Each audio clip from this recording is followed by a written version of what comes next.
نحمده ونصلي على رسوله الكريم أما بعد أعوذ بالله من الشيطان الرجيم بسم الله الرحمن الرحيم ما محمد إلا رسول قد خلت من قبله الرسل أفإن مات أو قتل انقلبتم على أعقابكم ومن ينقلب على عقبيه فلن يضر الله شيئا وسيجزي الله الشاكرين صدق اللہ العظیم۔ 11 ہجری کے واقعات آپ تمام حضرات کے سامنے ہیں۔ یہ کل 10 ہجری کے واقعات میں سب سے آخر پہ لکھا ہوا تھا کہ رحمت کائنات صلی اللہ علیہ وسلم کی واپسی کب ہوئی تھی؟ ذی الحجہ کے آخر میں۔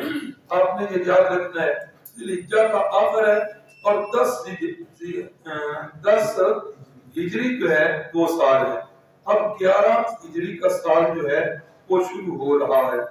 11 ہجری کے سال میں پہلا جو مہینہ ہے محرم کا گزرا اور محرم کے بعد اللہ اکبر محرم کے بعد آپ صلی اللہ علیہ وسلم اور صحابہ اکرام جب مدینہ میں پہنچ گئے تو اس کے بعد سفر کا مہینہ شروع ہوا۔ سفر کے مہینے کے اندر رحمت کائنات صلی اللہ علیہ وسلم نے غالباً 26 سفر کو حضرت اسامہ کے لشکر کی تیاری کا حکم دیا۔ یہ لشکر اسامہ یہ بہت بڑا لشکر تھا، چونکہ اب عرب کے اندر مسلمانوں کی ٹکر کسی سے نہیں تھی، سارے کا سارا عرب مغلوب ہو گیا تھا اور زیر نتیجہ مسلمان ہو گئے تھے یا انہوں نے جزیہ دینا قبول کر دیا تھا۔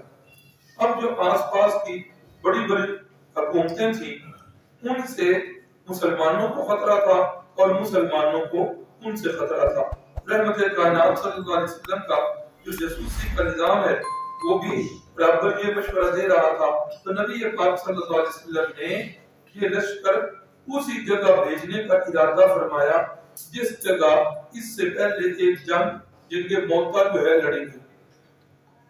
یاد آ گیا کون کون شہید ہوئے تھے اس میں؟ سب سے پہلے جھنڈا کس کے ہاتھ میں تھا؟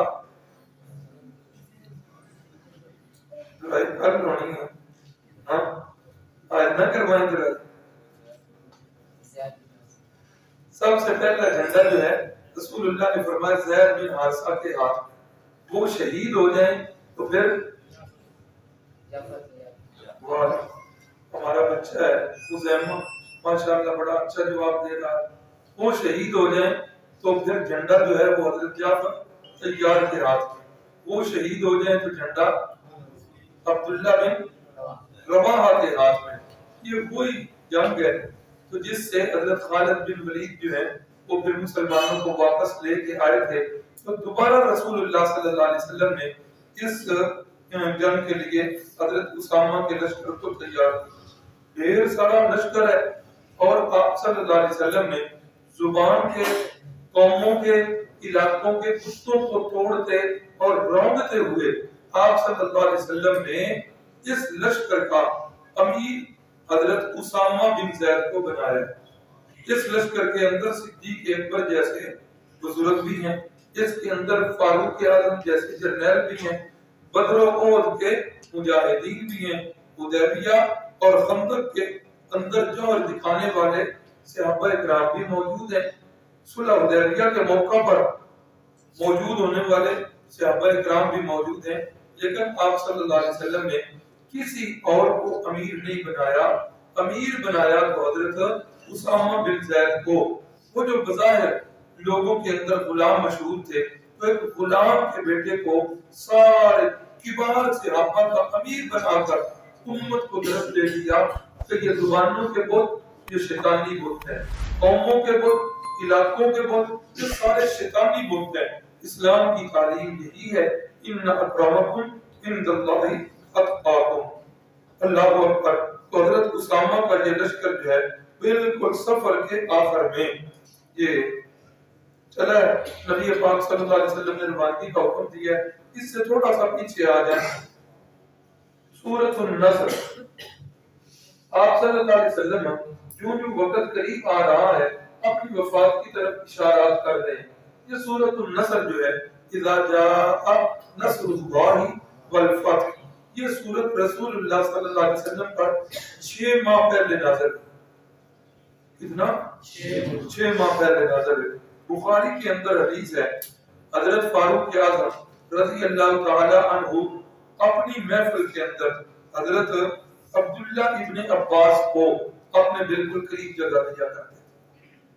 حضرت عبداللہ ابن عباس عمر میں چھوٹے تھے، کچھ صحابہ کو اعتراض ہوا، کہا کہ بڑے بڑے کبار صحابہ موجود ہیں، آپ اس بچے کو اپنے پاس بلا لیتے ہیں۔ حضرت فاروق اعظم نے فرمایا اچھا، اعتراض آپ کا اچھا ہے، ابھی میں دکھاتا ہوں کہ عبداللہ ابن عباس کو کیوں بٹھاتا۔ حضرت فاروق اعظم نے صحابہ کرام سے پوچھا، وہ جو محفل میں موجود تھے، فرمایا سورہ نصر جو ہے اس کے اندر اللہ کیا بیان کرنا چاہتا ہے؟ اب جتنے لوگ تھے انہوں نے کہا جی اس کے اندر اللہ تعالیٰ جو ہے فتح اور کامیابی کا اعلان کر رہے ہیں، اللہ اپنی مدد اور نصرت کا اعلان کر رہے ہیں۔ تقریباً سارے صحابہ کرام کی رائے یہی تھی۔ اتنے میں حضرت عبداللہ ابن عباس آپ نے فرمایا اچھا بھائی کیا آ جاؤ، بتاؤ مجھے کہ سورۃ النصر کے اندر اللہ کس چیز کا اشارہ کر رہے ہیں؟ تو حضرت عبداللہ ابن عباس نے فرمایا اجل رسول اللہ صلی اللہ علیہ وسلم، اللہ تعالیٰ اس سورت کے اندر رسول اللہ صلی اللہ علیہ وسلم کی موت کی طرف اشارہ۔ اور کیوں نہ ایسے ہوتا، حضرت عبداللہ ابن عباس کو رسول اللہ نے دعائیں کی تھی، اللہ یہ جو میرا چچا زاد بھائی ہے اس کے سینے کو قرآن کا خزینہ بنا دے، اس کے دل کے اندر قرآن کی تفسیر کو القاء کر دے۔ تفسیر قرآن کی بڑی دعائیں دی، اس لیے قرآن مجید کی تفسیر کے سب سے پہلے مفسر جو ہیں وہ حضرت عبداللہ ابن عباس رضی اللہ تعالیٰ عنہ ہیں۔ تو یہ سورت جو ہے سورۃ النصر نازل ہوئی تو یہ بھی وفات کی طرف اشارہ ہے۔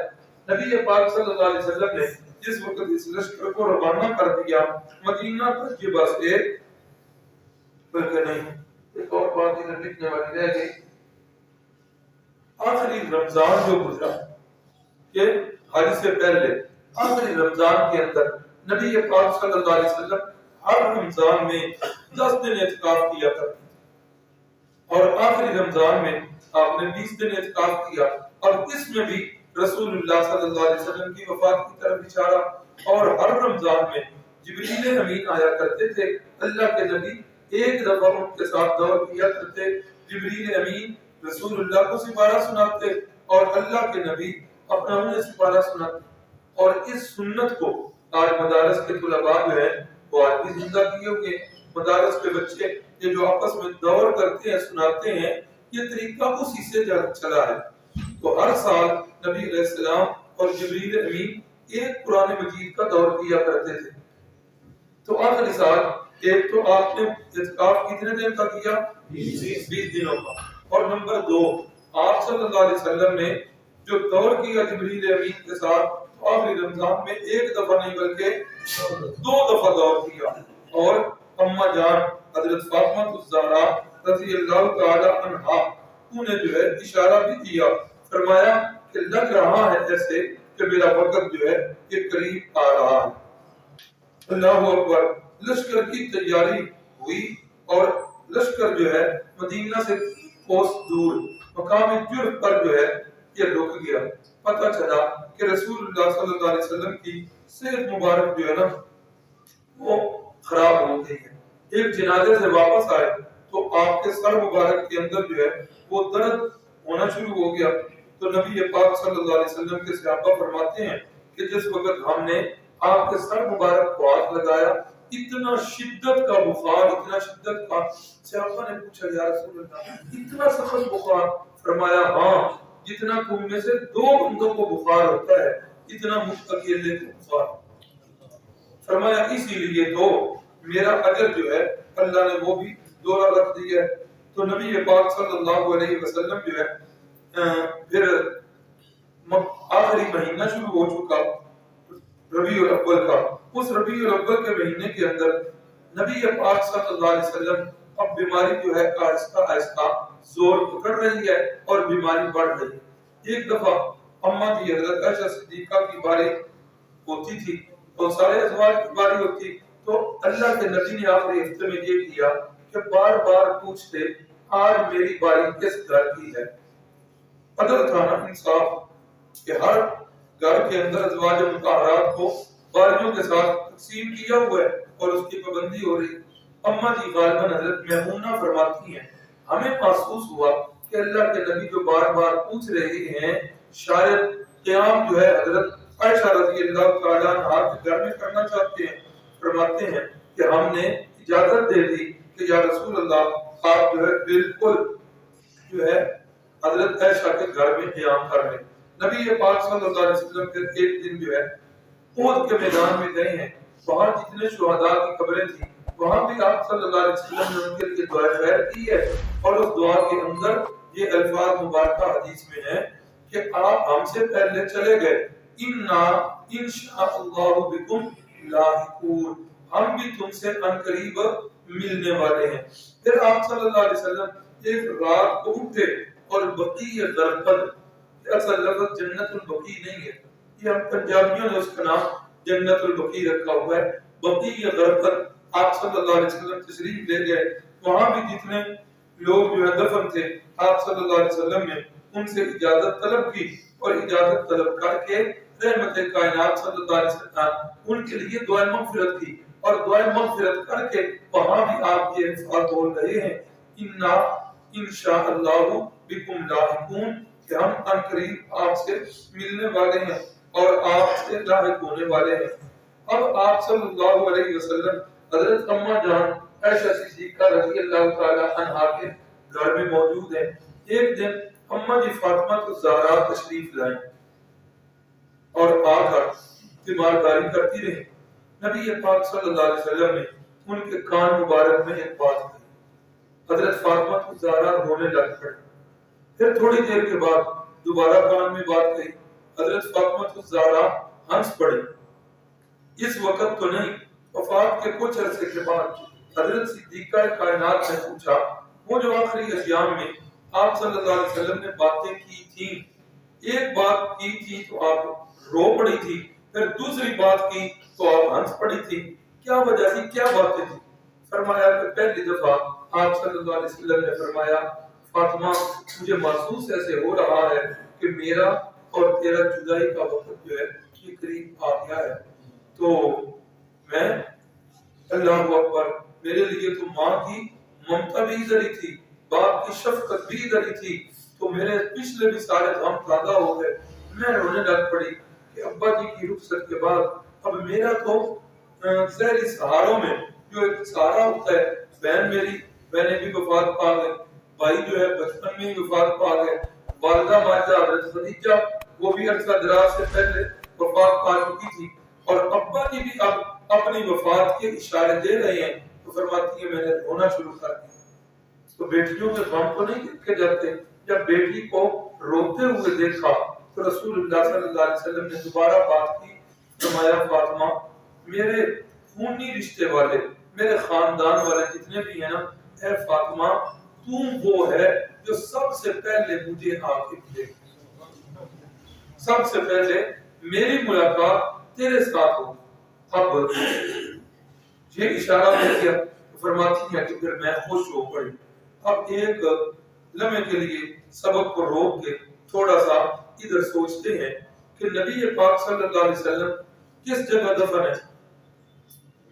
مسجد نبوی میں روضہ مبارک میں جو حجرہ عائشہ ہے حجرہ عائشہ اس میں موجود ہے اس میں مدفون ہے اور حضرت فاطمہ الزہرا کی قبر جو ہے وہ کدھر ہے یاد آ گیا. اللہ تعالیٰ سب کو مکہ اور مدینہ حرمین شریفین کی زیارت نصیب فرمائے. اماں جی فاطمہ الزہرا کی قبر جو ہے وہ بقیع غرقد میں ہے. جنہوں نے دیکھا انہوں نے دیکھا کہ روزہ سے ایسے چلتے جائیں کافی دیر تک تو مسجد نبوی کا آتا ہے پھر آگے جا کر مسجد نبوی کی دیوار ہے پھر اس سے آگے سڑک ہے پھر سڑک کے آگے جو ہے وہ بقیع غرقد وہ قبرستان ہے بقیع والا. اماں جی فاطمہ الزہرا ادھر دفن ہے رسول اللہ صلی اللہ علیہ وسلم ادھر دفن ہے. اللہ کے نبی فرما رہے ہیں فاطمہ میرے گھر والوں میں سب سے پہلے تو مجھے آ کے ملے گی. اب سوال یہ ہے کہ یہ ملاقات جو ہے کہاں پر ہوگی؟ اگر قبروں کے اندر زندگی مان لی جائے دنیاوی زندگی بھائیو تو پھر یہ ملاقات ہو ہی نہیں سکتی. پھر ماننا پڑے گا کہ قرآن و سنت سے جو عقیدہ مستنبط ہوتا ہے صراحت کے ساتھ بتایا گیا ہے کہ انبیاء بھی دنیا کی زندگی دنیا کی بہاریں مکمل کر چکنے کے بعد وہ جو ہے ان کی ارواح مبارکہ جو ہے وہ اللہ کی لجین میں جنات الفردوس میں چلی جاتی ہیں اور رسول اللہ صلی اللہ علیہ وسلم کا جسم مقدس بھی اسی قبر مبارک کے اندر مدفون ہے اور آج بھی اسی طرح تر و تازہ ہے جس طرح پہلے دن دفن کیا گیا. بلکہ علماء نے لکھا کہ مچھلی پانی کے اندر اتنی تر و تازہ نہیں ہوتی, گلاب کا پھول اپنی ٹہنی پہ اتنا تر و تازہ نہیں ہوتا جتنا تر و تازہ میرے نبی پاک صلی اللہ علیہ وسلم کا قبر مبارک کے اندر وجود مسعود. سید ہدایہ غالب لکھتے ہیں فرماتے ہیں الآن کما بوزیرا الآن کما کانا, آج بھی اسی طرح رکھا ہوا ہے جس طرح پہلے دن رکھا تھا. اور علماء نے تو یہاں تک لکھا کہ آپ کی پیشانی مبارک پر یا جسم مقدس کے کسی حصے پر پانی کا کوئی قطرہ اس وقت رہ گیا تھا تو پانی کا قطرہ بھی آج اسی طرح تر و تازہ ہے. کفن مبارک جو ہے وہ بھی مہنگا نہیں ہوا, اس لیے کہ نص ہے رسول اللہ نے فرمایا ان اللہ حرم علی الارض ان تأکل اجساد الانبیاء, اللہ نے زمین پر حرام کر دیا ہے کہ وہ انبیاء کے اجسام مقدسہ کو کھا نہیں سکتی, کھانا اس پر حرام کر دیا. انبیاء کرام کے اجسام مقدسہ جہاں بھی ہیں بھائیو وہ آج اسی طرح محفوظ ہیں جس طرح پہلے دن دفن کیے گئے تھے. اور انبیاء کرام کی ارواح طیبہ وہ جنات الفردوس میں اللہ رب العزت کے اس جنت میں علیین کے اندر جو ہے موجود ہے. اور یہ فاطمہ الزہرا کے ساتھ ملاقات جو ہو رہی ہے وہ بھی کدھر ہو رہی ہے؟ اللہ کی علیین کے اندر ہو رہی ہے. تو نبی پاک صلی اللہ علیہ وسلم حضرت عائشہ کے گھر میں ہیں اور اللہ کے نبی صلی اللہ علیہ وسلم بیماری کی حالت کے اندر دعائیں پڑھ رہے ہیں. وہ دعائیں میں نے یہ لکھی ہوئی ہیں, ان دعاؤں کے اندر آپ ایک تو رفیق اعلیٰ کی تمنا کر رہے ہیں اللہم اغفر لی والحقنی بالرفیق الاعلیٰ مع الذین انعم اللہ علیہم. اے اللہ مجھے معاف فرما دے اور مجھے رفیق اعلیٰ تک پہنچا دے اور ان لوگوں کی سنگت نصیب فرما دے جن پر تیرے انعامات ہوئے. کبھی آپ زبان مقدس سے یہ الفاظ مبارک ہے, کبھی آپ فرما رہے ہیں اللہم اعنی علی غمرات الموت وسکرات الموت, کبھی آپ یہ دعا فرما رہے ہیں اللہ میں موت کی سختیوں سے تیری پناہ میں آتا ہوں. اندازہ کریں اللہ کے نبی امام الانبیاء ہیں, موت کی سختیوں سے پناہ مانگے. اللہ کے وہاں تو ایسی بات بھی کوئی نہیں جتنی اونچی شان ہے, لیکن امت کو تعلیم دی جا رہی ہے. اور حقیقت بات یہ ہے کہ موت کی سختیاں بڑی سختیاں ہوتی ہیں. اللہ تعالیٰ ہم سے موت کی سختیوں ہمیں موت کی سختیوں سے محفوظ فرمائے اور عین اس وقت جب نزع کا عالم ہوتا ہے اس وقت لوگوں کی زبانیں حرکت نہیں کرتی, شکلیں بگڑ جاتی ہیں, آنکھیں تاڑے لگ جاتی ہیں. دعا ہے اللہ تعالیٰ ان موت کی سختیوں کے اندر اللہ تعالیٰ ہم سب کو محفوظ فرمائے اور اس وقت پر زبان پر کلمہ طیبہ جو ہے وہ جاری فرمائے. تو نبی پاک صلی اللہ علیہ وسلم یہ بھی دعائیں کر رہے ہیں لا الہ الا اللہ ان للموت سکرات. لوگوں اللہ کے سوا کوئی معبود نہیں ہے, بے شک موت کی بڑی سختیاں ہوتی ہیں. اور بیماری کے اندر یہ دعا بھی کر رہے ہیں اذهب البأس رب الناس, اللہ میری اس بیماری کو لے جا اے لوگوں کے رب, بیدک الشفاء, اللہ تو نے شفا نہ کسی نبی کے ہاتھ میں رکھی ہے نہ کسی ولی کے ہاتھ میں رکھی ہے. بیدک الشفاء, اللہ شفا کہاں پہ ہے؟ تیرے ہاتھ کے اندر ہے. لا شافی الا انت, کسی کے ہاتھ میں شفا نہیں, شفا صرف اور صرف تیرے ہاتھ کے اندر ہے. تو نبی پاک صلی اللہ علیہ وسلم جو ہے واقعہ کے پاس لکھا ہے, یہ تقریباً 4 دن پہلے یہ واقعہ کے پاس جو ہے پیش آ رہا ہے. یہ جمعرات کا دن ہے، غالباً جمعرات کے دن میں یہ واقعہ کرتاس پیش آیا۔ نبی پاک صلی اللہ علیہ وسلم جو ہے تشریف فرما ہے، صحابہ سے فرماتے ہیں ایتونی بکرتاس لن تزلوا اکتبوا لن تزلوا ما تمسکتم بها، میرے پاس کاغذ قلم لے کے آؤ، میں تمہیں ایک ایسی بات لکھ کے دوں جس کے بعد تم گمراہ نہیں ہوگے اگر تم اس پر عمل کر لو گے۔ اب جتنے بھی لوگ بیٹھے ہوئے تھے، حضرت فاروق اعظم بھی ان میں ہیں۔ حضرت فاروق اعظم فرماتے ہیں یا رسول اللہ حسبنا کتاب اللہ، ہمیں اللہ کی کتاب جو ہے وہ کافی ہے۔ حضرت عمر نے محسوس کر لیا کہ ابھی یہ ربیع الاول کا مہینہ ہے، اس سے پچھلا سفر، اس سے پچھلا محرم، اس سے پیچھے ذی الحجہ کا مہینہ گزرا۔ ذی الحجہ کے مہینے میں میدان عرفات میں یہی بات اور یہی سبق آپ نے ہمیں یاد کروایا تھا۔ آپ نے فرمایا تھا ترکت فیکم امرین، میں دو چیزیں چھوڑ کے جا رہا ہوں، لن تزلوا ما تمسکتم بها، جب تک ان چیزوں کو مضبوطی سے پکڑو گے تم گمراہ نہیں ہوگے۔ آج بھی اللہ کے نبی فرما رہے ہیں لاؤ کاغذ قلم، میں تمہیں وہ بات لکھ کے دوں کہ جس پر عمل کرو گے تم گمراہ نہیں ہوگے۔ حضرت عمر نے محسوس کر لیا کہ اللہ کے نبی وہ جو عرفات کے میدان میں ہمیں سبق انہوں نے پڑھایا تھا، آج اس سبق کا امتحان لینا چاہتے ہیں کہ وہ سبق ہمیں یاد ہے کہ نہیں۔ تو حضرت عمر جو ہے چونکہ انہیں سبق یاد تھا، بولے کہ یا رسول اللہ حسبنا کتاب اللہ، کہ وہی سبق جو آپ نے پڑھایا تھا، ہمیں اللہ کی کتاب ہے کافی ہے، ہم اس کو پکڑے رکھیں گے اور انشاءاللہ ہم گمراہ نہیں ہوں گے۔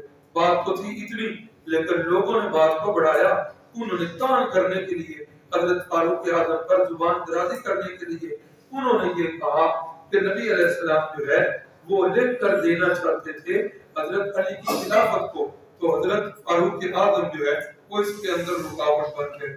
تو یہ واقعہ جو ہے جمعرات کا ہے، اور اس کے بعد جمعہ، ہفتہ، اتوار، سوموار والے دن وفات ہو رہی ہے۔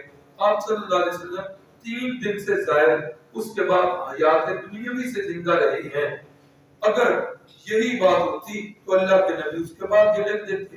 جب اللہ کے نبی نے بھی خاموشی فرمائی تو معلوم یہ ہوا کہ حضرت فاروق اعظم جو ہے ان کی بات سے کہ اللہ کے نبی واقعی امتحان لینا چاہتے تھے، اور حضرت فاروق اعظم اس امتحان میں کامیاب ہو۔ دوسرا صلح حدیبیہ والے سبق میں یاد ہوگا، اس وقت میں نے بتایا تھا کہ اس جگہ اللہ کے نبی لفظ جمع کا بول ہے، ایتونی، حضرت عمر کا نام ہے یہاں ایتونی کس قاسم، حضرت عمر کا نام یہاں پر نہیں ہے، آپ جمع کا صیغہ بول رہے ہیں۔ جتنے حاضرین محفل ہیں ان سے کہتے ہیں کاغذ قلم لے کے آؤ۔ صلح حدیبیہ میں جب حضرت علی نے یہ لکھ دیا تھا کہ یہ معاہدہ قریش مکہ اور محمد الرسول اللہ صلی اللہ علیہ وسلم کے درمیان ہو رہا ہے، تو سہیل ابن عمر جو اس وقت مذاکرات کرنے کے لیے آیا ہوا تھا، اس نے روک لیا، اس نے کہا نا ہم تو محمد الرسول اللہ مانتے ہی نہیں ہیں، اگر محمد الرسول اللہ مان لے پھر جھگڑا کس بات کا، محمد بن عبداللہ۔ اب وہاں حدیث کے لفظ ہے، رسول اللہ نے فرمایا قوم اٹھو یا علی، اے علی کیا کرو اس کو، اے علی اس کو کیا کرو، مٹا دو۔ حضرت علی سے خطاب کر کے فرما رہے علی اس کو مٹاؤ۔ کیا حضرت علی نے وہ مٹا دیا تھا؟ نہیں مٹایا تھا۔ حضرت علی کی بظاہر اس نافرمانی پر لاکھوں فرما برداریاں قربان، اگر حضرت علی نے اس وقت نامزدگی کے باوجود نہیں مٹایا تو حضرت علی مجرم نہیں ہے، وہ بھی پیغمبر کے عشق اور محبت کے اندر انہوں نے یہ کام نہیں کیا۔ آج حضرت عمر رضی اللہ تعالیٰ عنہ وہ بھی اس کے اندر ان کا بھی کوئی جرم نہیں ہے، بلکہ اللہ کے نبی صلی اللہ علیہ وسلم نے جب دیکھا کہ عمر کو سبق یاد ہے تو خاموشی کی۔ اگر اتنی ضروری بات ہوتی تو اللہ کے نبی 4 دن اس کے بعد جو ہے حیات طیبہ سے رہے ہیں، اس کے بعد آپ لکھوا دیتے۔ بلکہ امام ابن تیمیہ رحمہ اللہ فرماتے ہیں کہ اللہ کے نبی نے کاغذ قلم جو منگوایا تھا وہ صدیق اکبر کی خلافت لکھنے کے لیے منگوایا۔ حضرت امام ابن تیمیہ فرماتے ہیں، اور دلیل میں بخاری کی حدیث کو پیش کرتے ہیں۔ امام ابن تیمیہ فرماتے ہیں کہ اماں جی نے فرمایا تھا کہ اماں جی فرماتی ہیں، روایت کی راویہ اماں جی حضرت عائشہ صدیقہ ہیں، آپ صلی اللہ علیہ وسلم نے فرمایا کہ میرا ارادہ بنا تھا کہ میں تیرے باپ کی خلافت لکھ کے جاؤں۔ بخاری کی حدیث، ارادہ میرا بنا تھا کہ میں تیرے باپ کی خلافت کو لکھ کے جاؤں، لیکن پھر میں نے اپنے اس ارادے کو ترک کر دیا، اس لیے کہ میرے باپ جو ہے نا وہ لوگ حضرت صدیق اکبر کے علاوہ کسی اور کو قبول، حدیث کا لفظ یقبل اللہ والمؤمنون الا لابی بکر، اللہ کو عرش پر ابو بکر کے سوا کوئی اور پسند نہیں ہوگا، اور ایمان والوں کو فرش پر ابو بکر کے سوا کوئی پسند نہیں۔ بخاری پڑھیں، میرے پاس اسباب کے اندر بخاری ثانی ہے، دوسری جلد ہے، اس کے اندر یہ بھی بات ملتی ہے کہ ایک دفعہ حضرت عباس اور حضرت علی نے یہ ارادہ بنایا کہ چلے بھائی چل کے لکھوا لیں، اللہ کے نبی صلی اللہ علیہ وسلم سے یہ بات لکھوا لیں کہ تواڈے تو بعد اسا خلیفہ کیوں بنا، بخاری ثانی میں۔ تو حضرت عباس نے فرمایا ہن تے اجے مطالبہ کرن جو کہ ہیں تے جے اللہ دے نبی لکھ کے دے چھڑیا تے پھر ساڈا مطالبہ بھی ختم ہو جائے۔ اللہ اکبر۔ تو جو نبی پاک صلی اللہ علیہ وسلم اتنے بڑے لشکر کا امیر حضرت اسامہ کو بنا کر سارے بت توڑ رہے ہیں، تو یہاں بھی اللہ کے نبی صلی اللہ علیہ وسلم نے دنیا والوں کو بتا دیا کہ پیغمبر کا جانشین ضروری نہیں ہے کہ اس کے خاندان میں سے ہو، جس کو ایمان والے جو ہے پسند کر لیں وہی جو ہے پیغمبر کا جانشین بنتا ہے۔ رحمت کائنات صلی اللہ علیہ وسلم 8 ربیع الاول ہے، جمعرات کا دن ہے، عصر اور مغرب کی نماز آپ خود پڑھا رہے ہیں، اور یہ یاد رکھیں اسی دن آخری خطبہ بھی ارشاد فرمایا، اور اس آخری خطبے کے اندر نبی پاک صلی اللہ علیہ وسلم نے فرمایا لوگوں ان اللہ خیر عبدا بین الدنیا والآخرہ۔ اللہ کے نبی نے زور کی نماز پڑھائی نا اس سے پہلے 8 ربیع الاول کو، زور کی نماز پڑھا کر چھوٹا سا ایک خطبہ دے رہے ہیں، اور اس خطبے کے اندر رحمت کائنات کہہ رہے ہیں لوگوں انصار صحابہ کا میرے بہت بڑا پیار ہے، ان لوگوں نے ہر چیز میرے اوپر قربان کر دی ہے، ان سے کوئی غلطی ہو جائے لوگوں انصار سے درگزر کرنا، ان کا کوئی اچھا کام ہو جائے ان کی حوصلہ افزائی کرنا، انصار کے فضائل و مناقب بیان کر کے رحمت کائنات فرما رہے ہیں ان اللہ خیر عبدا بین الدنیا والآخرہ۔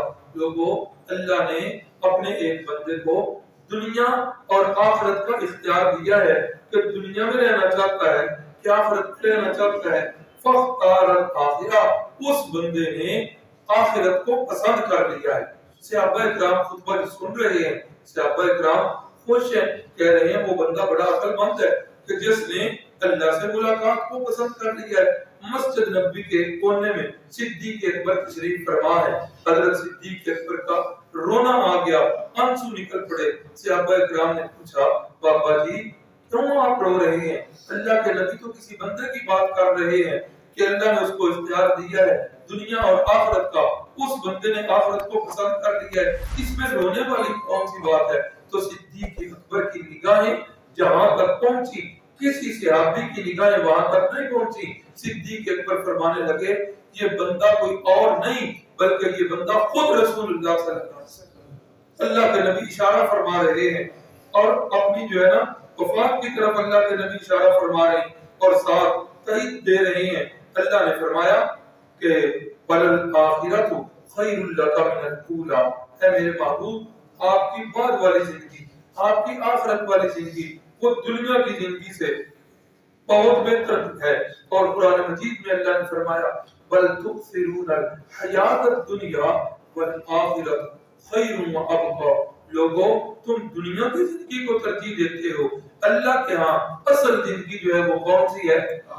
وہ آخرت والی۔ آج اسی بات کا پرچار کرتے ہیں ہم اشاعت توحید و سنت والے، اور لوگ ہمیں طرح طرح کے فتوے لگاتے ہیں۔ بھائیو کوئی جو مرضی کہتا پھرے، اللہ سے یہی دعا کرتے رہا کرو، فتووں کی پرواہ نہ کرو، لوگوں کی ملامت کی پرواہ نہ کرو، اللہ سے یہی دعا کرو اللہ اپنے قرآن والا عقیدہ اور اپنے پیارے محبوب والا عقیدہ جو ہے وہی نصیب رکھنا اور اسی پر موت دینا۔ نبی پاک صلی اللہ علیہ وسلم نے جب دیکھا کہ ابو بکر رو پڑے، نبی علیہ السلام نے خطبے کا موضوع بدلا، فرمایا بھائی یہ جتنے بھی مسجد نبوی کے اندر دروازے اور کھڑکیاں کھلتے ہیں آج کے بعد یہ سارے بند کر۔ کیفیت یوں تھی مسجد نبوی کی، وہ ترتیب جتنے سے ابا کے گھر تھے نا مسجد نبوی کے آس پاس، ان کے اصل دروازے تو تھے دوسری طرف، لیکن ہر بندے نے مسجد کے ہمسائے نے ایک چھوٹا دروازہ یا کھڑکی رکھی ہوئی تھی، نماز کے اوقات میں کھڑکی کھولتے اور مسجد میں آ جاتے۔ اللہ کے نبی فرما رہے ہیں کہ جمعرات کا روز ہے، زور کے بعد کا وقت ہے، فرما رہے ہیں لوگوں آج ساری کھڑکیاں جو ہیں آج کے بعد بند کر دو، الا خوفتا ابی بکر، فرمایا ابو بکر کی کھڑکی جو ہے وہ کھلی رہے، اس کی اجازت ہے، باقی ساری کھڑکیاں جو ہیں وہ بند۔ مسجد نبوی کی تعمیر جو ہے، اس کی تعمیر کے اندر ان معماروں نے، ان انجینئروں نے اس کی تعمیر کے اندر مسجد نبوی کی تاریخ کو سمو دی، تاریخ کو سمو دی، اور تعمیر کے اندر وہ جو ستون ہے ان کے اوپر جو ہے وہ خول جو اوپر بنا ہوتا ہے، جہاں تک سنہرے خول ہے وہ عکاسی کر رہے ہیں کہ یہاں تک یہ وہ تعمیر ہے اللہ کے نبی صلی اللہ علیہ وسلم کے زمانے میں مسجد یہاں تک رہی، پھر اس کی جو توسیع ہوتی گئی تو کوئی بندہ اگر وہاں رہبر مل جائے جس کو اس کی تاریخ کا پتہ ہو تو وہ جو ہے نا بڑے اچھے طریقے کے ساتھ وہ مسجد کی ساری تاریخ سمجھا دیتے ہیں۔ ادھر روزہ مبارک ہے، ادھر سے جس دروازے سے لوگ آتے ہیں یاد ہے کہ اس دروازے کا کیا نام ہے؟ باب السلام۔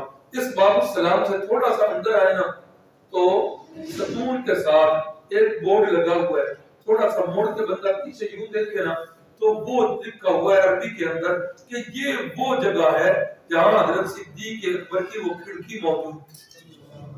آج بھی وہ عبارت جو ہے وہ بتا رہی ہے کہ خوف ہے ابی بکر جو ہے وہ اس جگہ موجود تھی۔ تو رسول اللہ صلی اللہ علیہ وسلم فرما رہے ہیں کہ لوگوں جتنے لوگوں نے میرے اوپر احسان کیے تھے میں نے سارے لوگوں کے احسان کے بدلے دنیا میں اتار دیے ہیں۔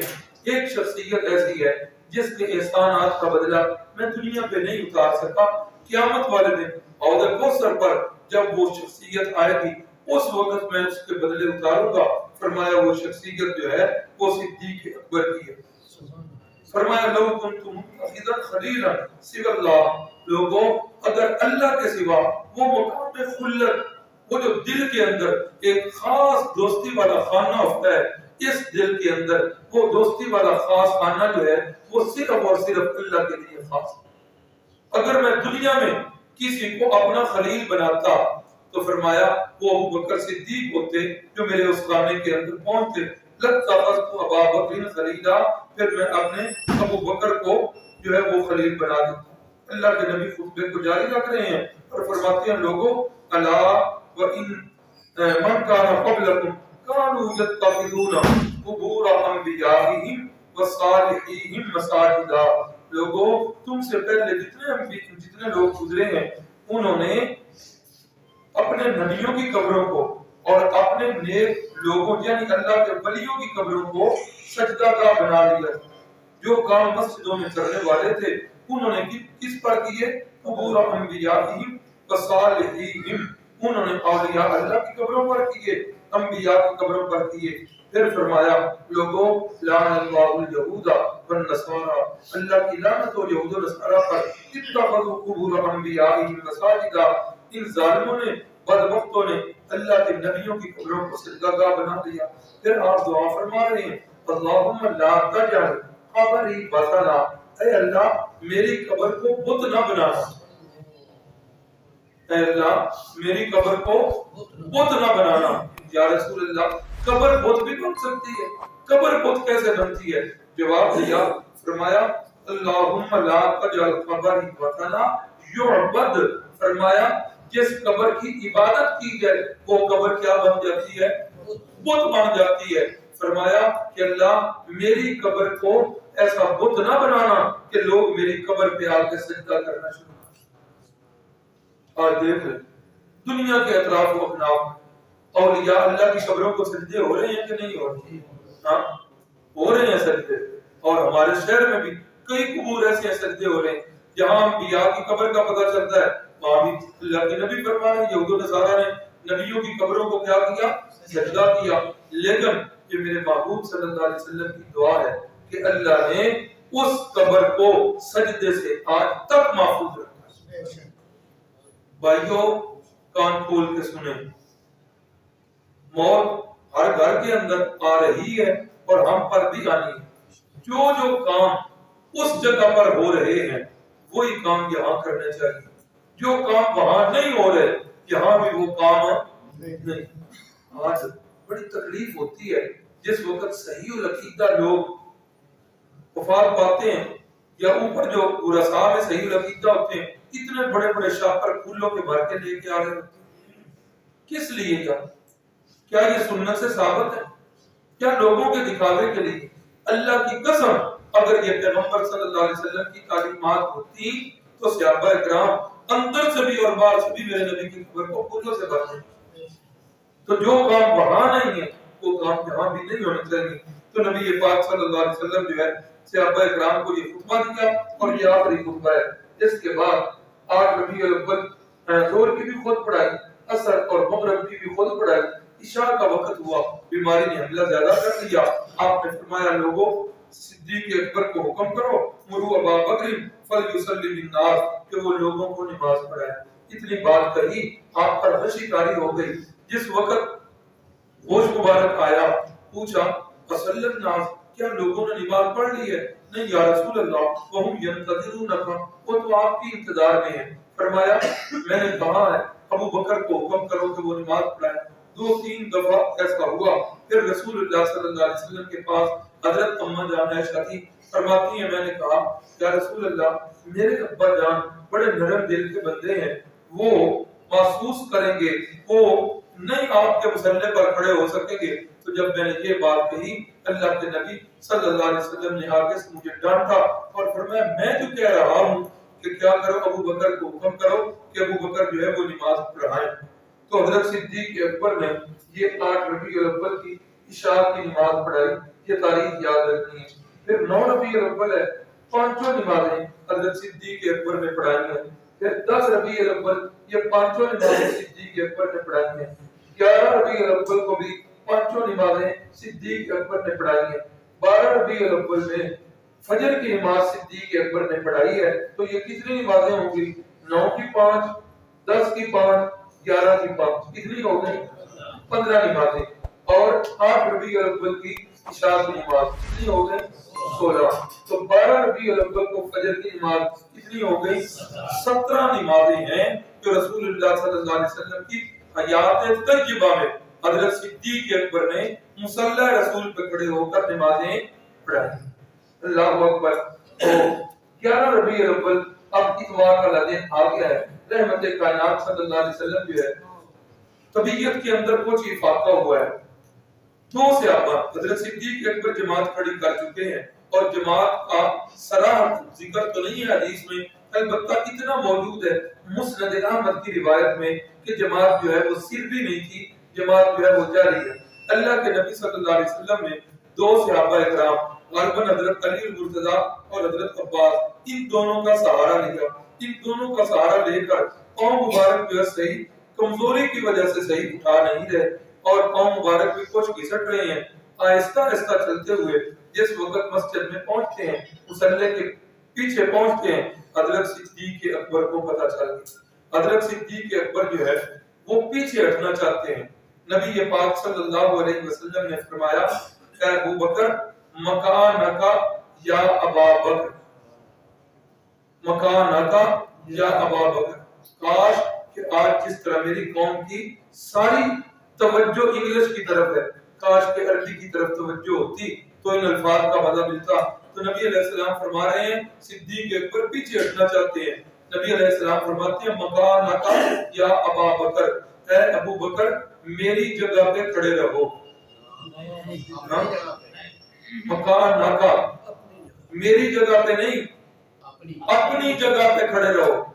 کس بات کا اشارہ ہوگا کہ اب یہ جگہ کس کی ہے؟ اب اس جگہ کے لائق کون ہے؟ لوگ جو ہیں من کنت مولا فعلی جو مولا سے خلاف ثابت کرتے ہیں عمارتیں ثابت کرتے ہیں. کل بھی عرض کی تھی کہ دنیا کی کسی لغت کے اندر مولا کا معنی امام یا خلیفہ نہیں ہے. خلافت تو یہاں سے ثابت ہو رہی ہے جب اللہ کے نبی فرما رہے ہیں اے ابوبکر اپنی جگہ پہ کھڑے رہو, پیچھے ہٹنے کی ضرورت نہیں ہے. لیکن صدیق اکبر ہے, محبت رسول میں ڈوبے ہوئے ہیں, اتباع رسول میں ڈوبے ہوئے ہیں. حضرت صدیق اکبر جو ہے تھوڑا سا پیچھے ہو جاتے ہیں. حدیث کے لفظ یہ ہیں کہ نبی پاک صلی اللہ علیہ وسلم نے پھر قرات کو وہاں سے شروع کیا جہاں صدیق اکبر نے چھوڑا. سبق آگے بڑھانے سے پہلے یہاں پھر وہی کہوں گا بھائیو, آپ نے یہ سنا ہمارا کورس غالباً 35 دن کا یا 34 دن کا دورانیہ نہیں. آپ نے سنا کہ یہاں کسی مسلک پر کسی فرقے پر کیچڑ اچھالا گیا. آپ نے نہیں سنا کہ کسی کو کافر یا گمراہ کہا گیا. اللہ تعالیٰ ہماری ان ساری چیزوں سے حفاظت فرمائے. امت مسلمہ کو کیا مسائل درپیش ہے اور آج ہم چھوٹے چھوٹے مسائل پہ لڑ اور جھگڑ رہے ہیں, فروئی مسائل. اب یہی مسئلہ ہے. مسند احمد کی روایت ہے, ذمہ داری سے حوالہ عرض کر رہا ہوں.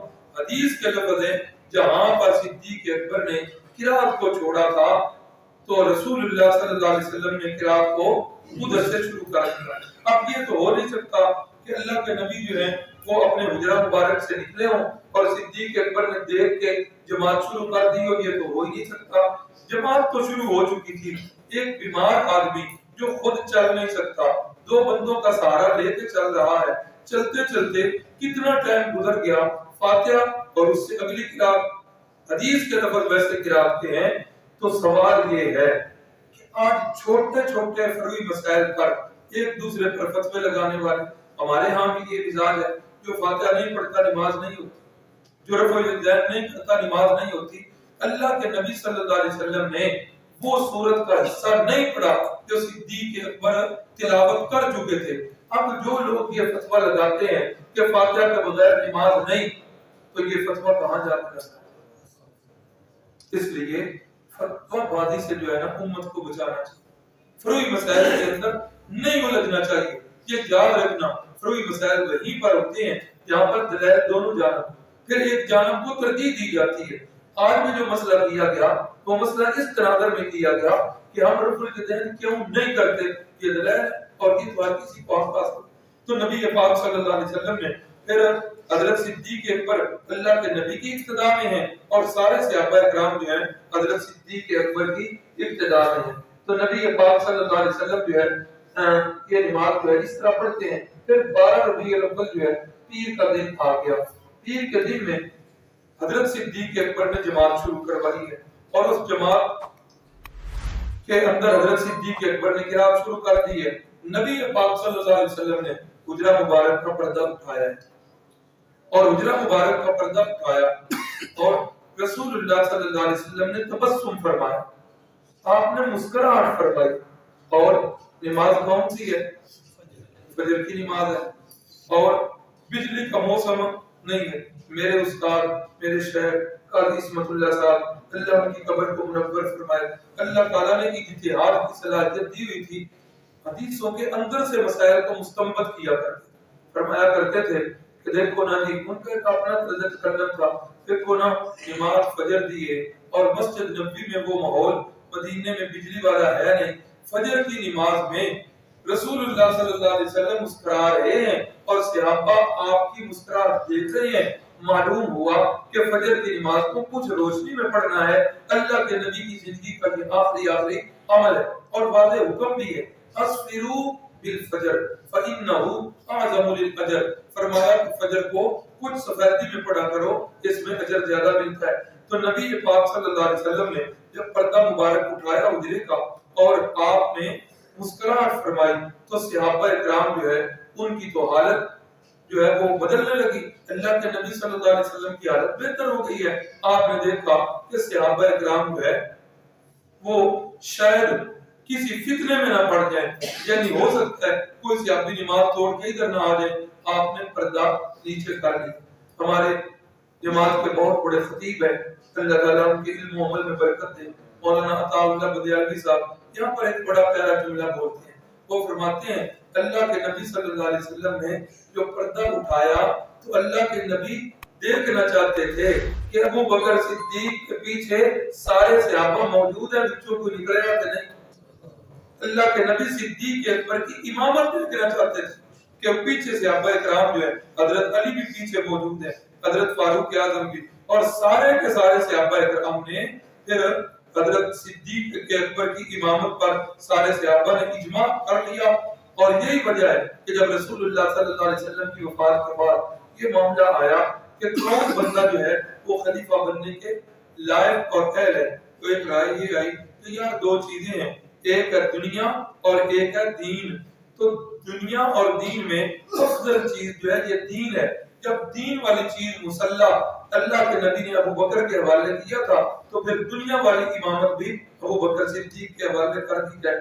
تو رحمت کائنات صلی اللہ علیہ وسلم فجر کی نماز میں یہ پردہ اٹھا کر نیچے کر دیتے ہیں، سیدہ فاطمہ زہرا پاس آتی ہیں، اللہ کے نبی ان سے سرگوشیاں کرتے ہیں، ان کے دل کو بہلاتے ہیں، اس وجہ سے کہ باقی صحابہ اکرام کو بھی بڑا غم لاحق ہونا تھا، اور سب سے زیادہ جو غم لاحق ہونا ہے وہ حضرت فاطمہ زہرا کو ہی ہونا ہے۔ اور اس وقت پھر بار بار ان دعاؤں کا تکرار کر رہے ہیں تو یہاں لکھتی ہیں، اور ان کا جو ہے نا معنی بھی میں نے بتا دیا۔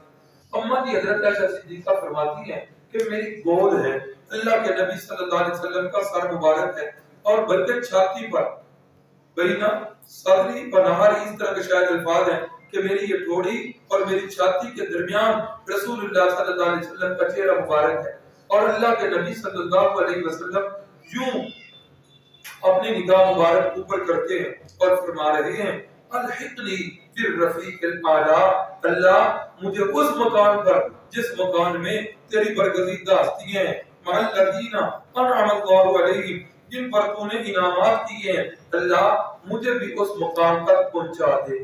تو اللہ کے نبی صلی اللہ علیہ وسلم بھی آخر میں تمنا کس مقام کی کر رہے ہیں؟ یہ نہیں فرما رہے کہ مجھے روزہ مبارک میں پہنچا دے، فرما رہے ہیں اللہ مجھے بالرفیق الاعلی، رفیق اعلی میں پہنچا دے، مع الذین انعم اللہ علیہم، جن لوگوں پر تو نے انعام کیا اللہ مجھے بھی وہاں پر پہنچا دے۔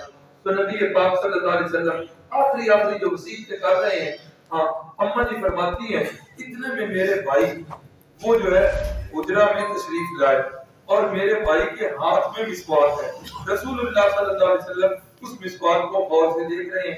اماں جی فرماتی ہیں کہ میں سمجھ گئی کہ رسول اللہ صلی اللہ علیہ وسلم مسواک کرنا چاہتے ہیں، میں نے اپنے بھائی سے مسواک لی، اب کمزوری اتنی ہے کہ رسول اللہ صلی اللہ علیہ وسلم مسواک کو چبا نہیں سکتے۔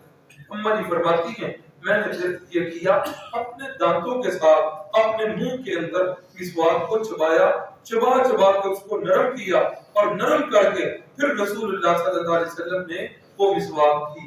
تو اماں جی اپنے فضائل کے اندر فرماتی ہیں کہ آخری وقت میں میری اور رسول اللہ کی تھوک کو اللہ رب العزت نے اکٹھا کیا۔ آخری وقت میں جو چیز مسواک کے ساتھ آپ کے منہ مبارک میں گئی ہے، اماں جی فرماتی ہیں وہ میری تھوک ہے۔ تو آخری عمل جو ہے آپ صلی اللہ علیہ وسلم کا مسواک ہے۔ آخری وصیتیں لعنت اللہ الیہود والنصارى اتخذوا قبور انبیائهم مساجدا، اللہم لا تجعل قبری وثنا یعبد، الصلاۃ وما ملکت یمینک، لوگوں نماز کی پابندی رکھنا، نماز کی پابندی رکھنا، تمام ملکت یمینک، لوگوں اپنے ماتحت عملے کے ساتھ اچھا سلوک کرنا چاہیے۔ آج میرے والد فوت ہو رہے ہوں اور میرے والد وصیت کرنے لگے تو میں اس وصیت کو کان لگا کے سنوں، میں اس وصیت کو لکھ لوں، ابا جی کا انگوٹھا لگوا لوں، کس لیے کہ وہ وصیت میرے مفاد میں ہوتی ہے، وہ دنیا کے مال و دولت کی وصیت ہوتی ہے۔ لیکن امام الانبیاء دونوں جہانوں کے سردار دنیا سے رخصت ہو رہے ہیں، کسی چیز کی وصیت نہیں، امت کو کس چیز کی وصیت کر رہے ہیں؟ ایک نماز۔ آج ہماری حالت کیا ہے؟ آج ہم نے دکان کو ترجیح دی ہے، مؤذن کی آواز آتی ہے تو آتی ہے۔ آج میں نے دفتر کو اور ملازمت کو ترجیح دی ہے، اپنے دوستوں کو اور خوشگبیوں کو ترجیح دی۔ اللہ کے نبی جتنی زیادہ تاکید فرما رہے ہیں، آج میرا عمل اتنا زیادہ سستی والا ہے۔ اللہ تعالیٰ نماز کے معاملے میں ہماری سستیوں کو دور فرمائے اور ہمیں باجماعت نماز پڑھنے کی توفیق عطا فرمائے۔ تو یہ جو دعائیں آخر میں لکھی ہیں وہ وسیع نے لکھی ہیں، ان میں یہ دعا آپ غور کریں۔ آخری نظر کی حالت کے اندر یہ کلمات نکل رہے ہیں، لا الہ الا اللہ۔ یاد ہوگا سب سے پہلی دعوت کہاں سے شروع ہوئی تھی؟ لا الہ الا اللہ۔ 23 سال پہلے جو پوری امت کو بلا کر دعوت دی گئی تھی، اسی لفظ سے، اسی کلمے سے شروع ہوئی تھی، لا الہ الا اللہ تفلحوا۔ آج زندگی کے آخری ایام نہیں، زندگی کے آخری لمحات ہے، دعوت پھر وہی آ گئی، لا الہ الا اللہ۔ کوئی توحید کی اشاعت والی دعوت، کوئی سنت کی اشاعت والی دعوت۔ اللہ کے نبی اشارہ فرما رہے ہیں، لوگوں اس کائنات کے اندر اگر کوئی ہستی الہ بننے کے لائق ہوتی تو اللہ کی قسم وہ میں محمد الرسول اللہ ہوتا۔ اگر میں الہ نہیں ہوں تو پتہ چل گیا کہ الہ بننے کے لائق ہے تو وہ کون ہے؟ صرف اللہ ہے۔ میری حالت کیا ہے؟ میری حالت میں تو خود اللہ سے شفائیں مانگ رہا ہوں، اللہ سے کہہ رہا ہوں اللہم لا شافی الا انت، اے اللہ میری موت کی سب سے میری مدد فرما، اے اللہ تیرے سوا شفا دینے والا کوئی نہیں، اللہ مجھے رفیق اللہ تک پہنچا۔ وہاں میں بھی عابد ہوں، وہ میرا معبود ہے۔ اس پوری کائنات کے اندر وہی ایک ہستی ہے جو الہ بننے کے لائق ہے۔ تو جہاں سے پہلے دن دعوت شروع ہوئی تھی، زندگی کے آخری مراحل میں اسی دعوت کی دہرائی فرماتے ہیں۔ اللہ اکبر، اتنے میں دستک ہوتی ہے، حضرت فاطمہ الزہرا پاس ہے، جا کر دیکھتی ہیں پر بندہ کوئی نظر نہیں آتا۔ ابا جی دستک ہوتی ہے پر بندہ کوئی نظر نہیں آیا۔ فرمایا اے فاطمہ یہ وہی دستک دینے والا ہے جو خالی ہاتھ واپس نہیں جاتا۔ یہ جبریل امین آئے ہیں اور آ کر اپنے کام کرنے کے لیے مجھ سے اجازت طلب کرتے ہیں۔ رحمت کائنات نے جبریل امین کو اندر بلایا اور جبریل امین آ کر اللہ کا پیغام دیتے ہیں، یا رسول اللہ ان اللہ قد اشتاق الی لقائک۔ اللہ اکبر، یا رسول اللہ اللہ رب العزت آپ کی ملاقات کے خواہش مند ہیں، اللہ رب العزت آپ کی ملاقات کے متمنی ہیں، اللہ کو آپ سے شوق ملاقات ہے، اگر آپ اجازت دیں تو میں اپنا کام شروع کروں۔ رحمت کائنات صلی اللہ علیہ وسلم نے اجازت دی۔ عام بندے کے اور انبیاء کی موت میں اتنا فرق تو ہوتا ہے کہ عام بندے سے جبریل علیہ السلام اور حضرت اسرائیل ساتھ آئے تھے، اتنے عام بندے سے کبھی ملاقات نہیں لی جاتی، اور انبیاء کرام سے اللہ رب العزت کی اجازت سے فرشتے آ کے پہلے اجازت لیتے ہیں، پھر جو موت کا فرشتہ ساتھ آیا ہوا تھا حضرت اسرائیل، انہوں نے پھر اپنا کام شروع کیا، اور پھر کائنات کے اندر جب سے یہ کائنات بنی ہے اس وقت سے لے کر قیامت تک جتنے بھی صدمات اس کائنات میں ہوئے، کائنات کا سب سے بڑا صدمہ حادثہ فاجعہ وہ ہے میرے نبی پاک صلی اللہ علیہ وسلم کی وفات۔ یہ سب سے بڑا حادثہ ہے۔ تو 12 ربیع الاول کا دن ہے، 12 ربیع الاول کی تاریخ ہے، پیر کا دن ہے۔ رحمت کائنات صلی اللہ علیہ وسلم ظہر کی نماز سے پہلے اللہ سے ملاقات کرنے کے لیے چلے گئے۔ انا للہ و انا الیہ راجعون۔ اللہ رب العزت آپ کی تعلیمات پر ہمیں کاربند رکھے۔ تو جس وقت یہ خبر مدینہ طیبہ کے اندر گونجی کہ اللہ کے نبی جو ہیں وہ وفات پا چکے ہیں، پھر تو صحابہ کرام کی حالت وہ دیکھنے والی نہیں تھی۔ حضرت عثمان غنی ان کی تو زبان ہی بند ہو گئی، زبان سے کوئی لفظ نکالنا چاہتے ہیں، زبان بولتی نہیں ہے۔ حضرت فاطمہ الزہرا اتنا روتی ہیں، اتنا روتی ہیں، بخاری شریف کی حدیث ہے، اماں جی فرماتی ہیں ماذا علی من شم تربت احمدہ اللہ یشم مدد زمان غوالیا صبت علیہ مصائب لو انہا صبت علی الایام سرنا لجالیا۔ کوئی لوگوں میرے ابا جی کی وفات پر میرے اوپر مصیبتوں کے اتنے پہاڑ ٹوٹے، اتنے صدمے آئے، اگر یہ صدمے دنوں پر آ جاتے تو دن بھی راتوں میں تبدیل ہو جاتے۔ صحابہ اکرام جو ہے کوئی دعا کر رہا ہے، اللہ جب تک تو نے آنکھیں دی تھی تیرے پیارے معبود کا دیدار کرتے رہے، اللہ اگر وہ اب دنیا میں موجود نہیں، اللہ میری آنکھوں کی بینائی ختم کر دے۔ صحابہ اکرام رو رہے ہیں، باپ مرنے کا اتنا دکھ نہیں، والدہ کی وفات سے صحابہ کو اتنے دکھ نہیں ہوئے، اتنی ظلم کی چکیوں میں پسے، لیکن صحابہ کے جذبات جو ہیں وہ بڑے جو ہیں جوان رہے، لیکن اس جگہ پر آ کر صحابہ کی ہمتیں جواب دے گئی۔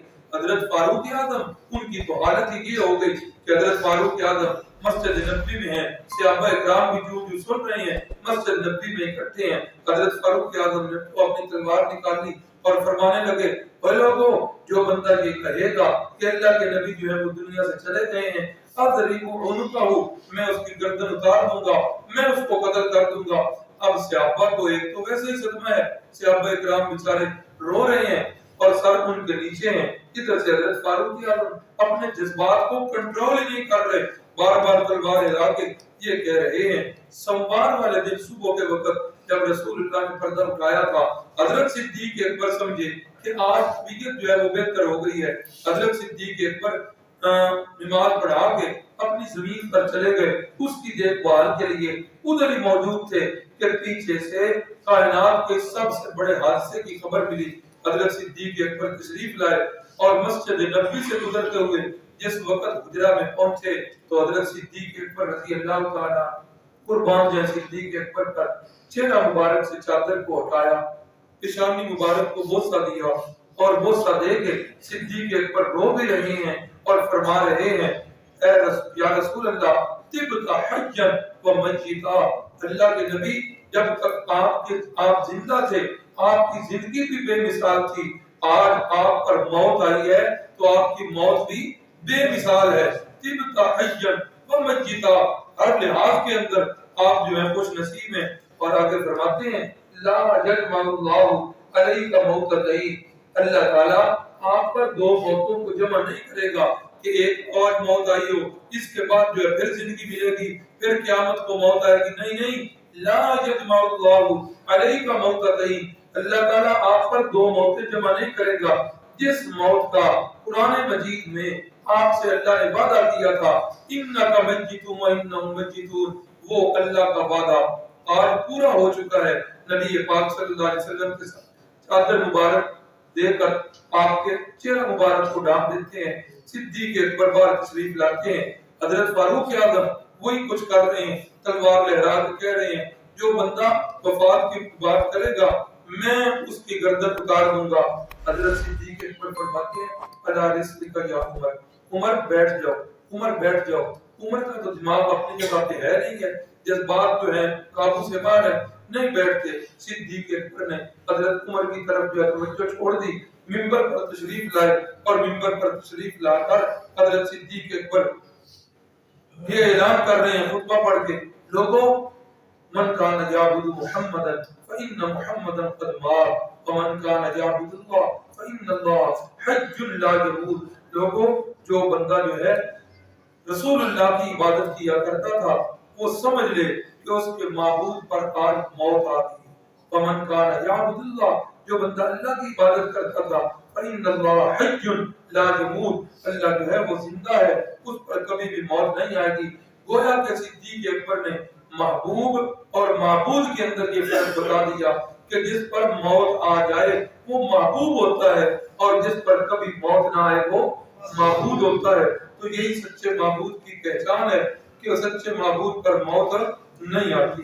پھر اس کے بعد صحابہ کرام جو ہے حضرت فاروق اعظم نے جس وقت صدیق اکبر سے یہ خطبہ سنا، حضرت صدیق اکبر نے ساتھ آیات پڑھی وما محمد الا رسول، کہ لوگوں محمد صلی اللہ علیہ وسلم الہ نہیں ہے، وہ اللہ کے رسول ہیں۔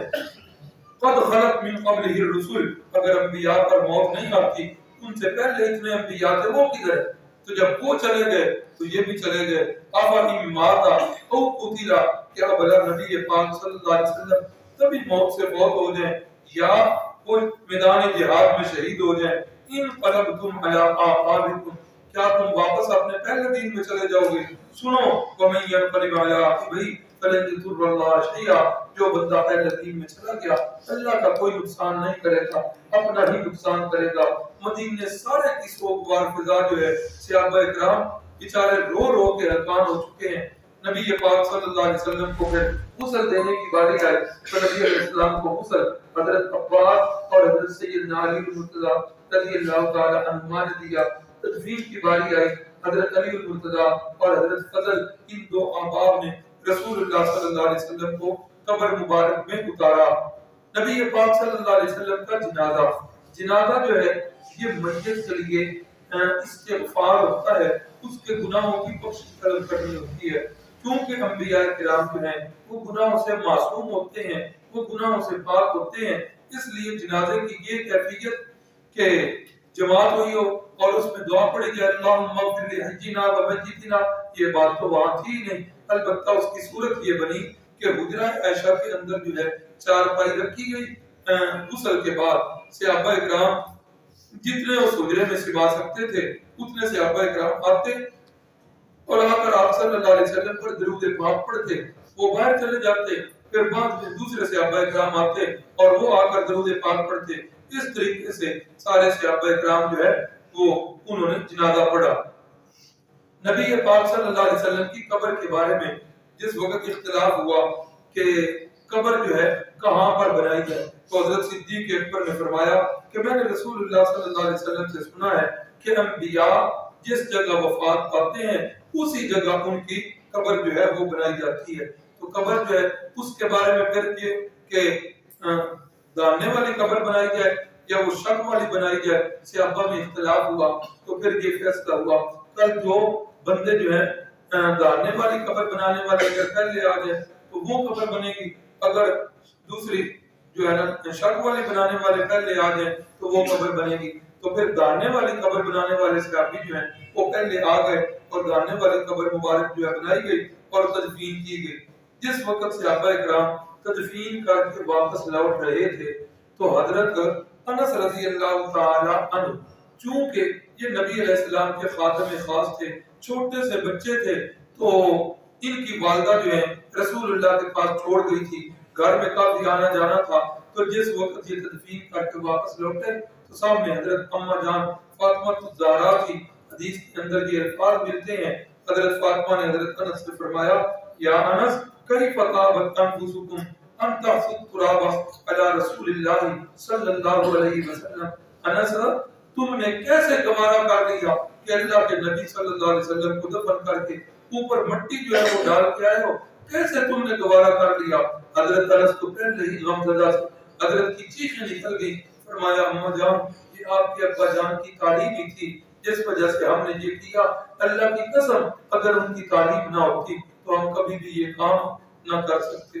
بھائیو یہ تھے رسول اللہ صلی اللہ علیہ وسلم کے حالات و واقعات جو ہم نے آپ سے وعدہ کیا تھا، پیدائش مبارکہ سے لے کر وفات النبی صلی اللہ علیہ وسلم تک جتنے بھی حالات و واقعات اس مختصر وقت میں ہو سکتے تھے آپ حضرات کے گوش گزار کیے، آپ نے بڑا قیمتی وقت دیا، اللہ تعالیٰ آپ کے اوقات کو اپنی بارگاہ میں قبول فرما لے اور اللہ تعالیٰ ہمارا یہ گزرا ہوا وقت اللہ رب العزت ہمارے لیے آخرت کے اندر نجات کا ذریعہ بنا دے۔ بسم اللہ الرحمن الرحیم الحمدللہ رب العالمین والعاقبۃ للمتقین اللهم صل علی محمد كما صليت على وعلى آل إبراهيم إنك حميد مجيد اللهم بارك على محمد وعلى آل محمد كما باركت على إبراهيم وعلى آل إبراهيم إنك حميد مجيد يا رب صل وسلم دائما على حبيبك اللهم اكفنا بحلالك الحرام آمنا بفضلك اللهم من أحييته منا فأحيه على الإسلام ومن توفيته منا فتوفه بالإيمان۔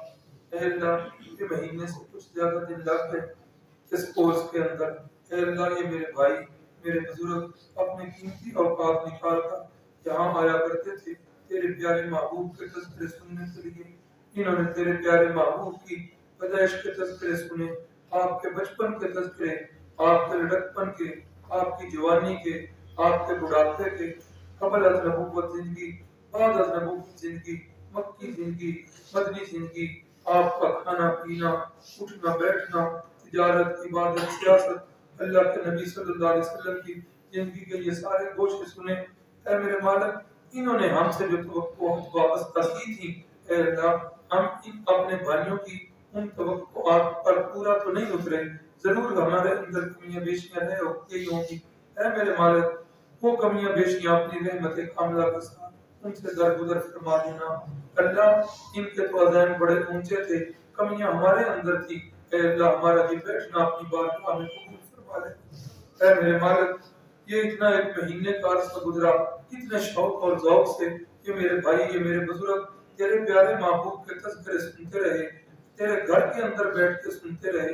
ادھر جتنے بھی ساتھی آئے کسی کو دنیا کا لالچ نہیں تھا، تیری رضا کے لیے تجھے خوش کرنے کے لیے یہ بیٹھے۔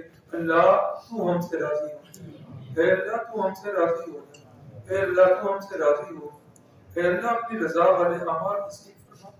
اے اللہ جن اعمال سے تو ناراض ہوتا ہے اے اللہ ان سے ہماری حفاظت فرما، شیطان کے حملوں سے ہماری حفاظت فرما، کفر سے، شرک سے، بدعات سے، جاہلیت کی رسومات سے اے اللہ ہماری حفاظت فرما دینا۔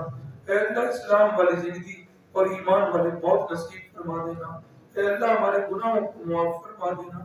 اے اللہ کتنے گناہ ہم نے کیے جان بوجھ کر، اللہ ان کو بھی معاف کر دینا، جو ہم سے بھول کے ہو گئے یا اللہ انہیں بھی معاف کر دینا۔ اے اللہ کتنے گناہ ہم نے کیے ہمیں یاد بھی نہیں ہے، تیرے فرشتوں کے پاس لکھے ہوئے اے اللہ رات کا ایک حصہ بیت چکا۔ اے اللہ تیرے بندے تیرے گھر میں بیٹھ کے تیرے سامنے ہاتھ اٹھائے اپنی جھولیاں پھیلائے تجھ سے مانگ رہے ہیں۔ اے اللہ ان کے ہاتھوں کو خالی واپس نہ لوٹانا، ان کی جھولیوں کو اپنی رحمت کے خزانوں سے مالا مال فرما دینا۔ اے اللہ ہمارے ان سارے گناہوں کو معاف فرما دینا۔ اللہ تیری رحمت ہر چیز سے وسیع ہے، اللہ یقیناً تیری رحمت ہمارے گناہوں سے بھی وسیع ہے نا۔ اللہ ہمارے گناہوں کو اپنی رحمت والی چادر میں لپیٹ کے معاف فرما۔ اے اللہ سچے دل سے توبہ کرتے ہیں، اے اللہ اس کورس کی برکت سے آج تجھ سے وعدہ کرتے ہیں جتنا ہو سکا ہم بھرپور کوشش کریں گے گناہوں سے بچنے کی۔ اللہ تو ہماری حفاظت فرما، اے اللہ شیطان کے حملوں سے ہماری حفاظت، اے اللہ گناہوں سے ہماری حفاظت فرما، اے اللہ اپنی مدد شامل حال رکھنا۔ اللہ تیرے گھر میں بیٹھ کے تجھ سے وعدہ کر رہے ہیں گناہوں سے بچنے کی پوری کوشش کریں گے۔